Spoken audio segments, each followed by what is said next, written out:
All right, guys, so we're gonna open up this box that Vevor sent us.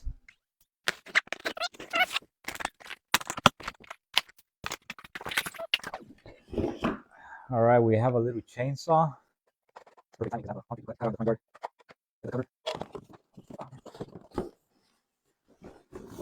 Has an extension pole.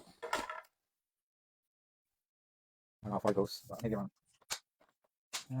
about 6.5 feet. Yep. We got the instructions that we don't usually never read. We got the battery. Yep. It's a 20 volt. Ready?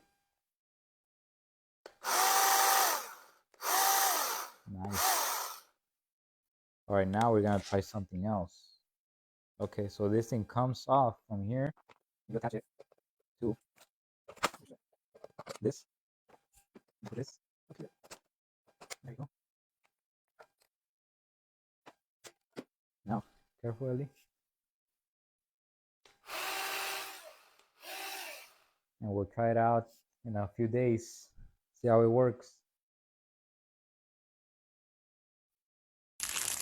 Also, forgot to mention it comes with the safety glasses or safety goggles and some gloves. What's this? It comes with the oil that you need to add into it. It goes right here. And also the charger.